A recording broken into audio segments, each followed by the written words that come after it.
ونعوذ بالله من شرور أنفسنا ومن سيئات أعمالنا من يهده الله فلا مضل له ومن يضلله فلا هادي له وأشهد أن لا إله إلا الله وحده لا شريك له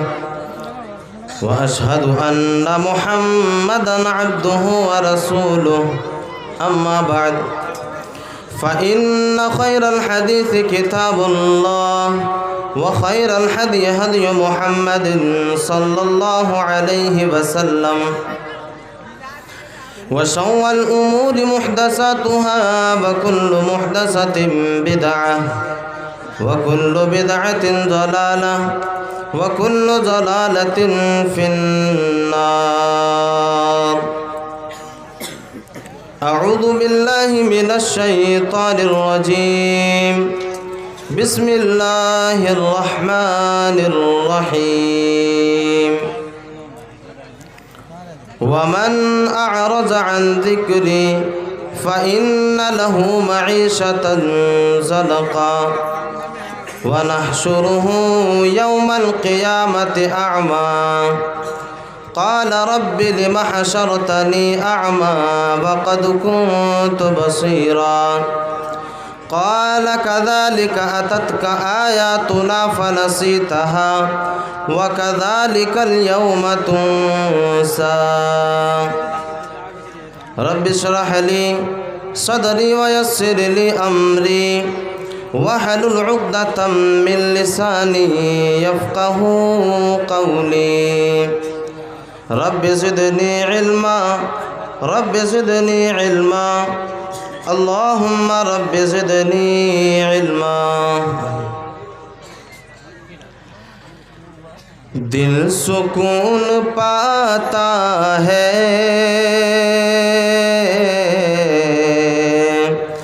رب سے لو لگانے میں دل سکون پاتا ہے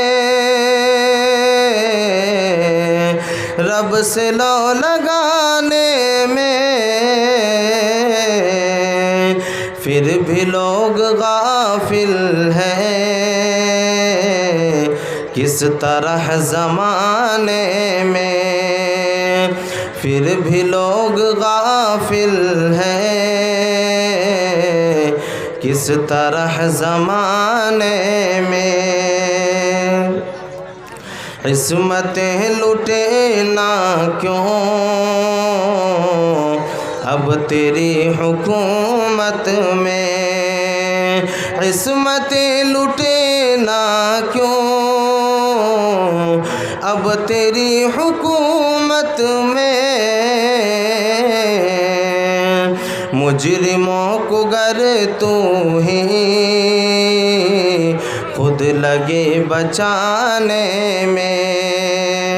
مجرموں کو گر خود ہی تو لگے بچانے میں دل سکون پاتا ہے رب سے لو لگانے میں. اسٹیج پر جلوہ افروز علماء کرام، سامنے بیٹھے ہوئے بزرگان دین، نوجوان ساتھیوں اور مستقبل کے ہونہار بچوں، ابھی برادر عزیز نے جس موضوع کے اوپر گفتگو کی ہے میں اسی موضوع کو آگے بڑھاتا ہوں. آج مسلمانوں کی جو تنزلی کے جو اسباب ہیں وہ کہیں نہ کہیں اسی سے تعلق رکھتا ہے اور اسی آیت کریمہ سے جو آیت کریمہ میں نے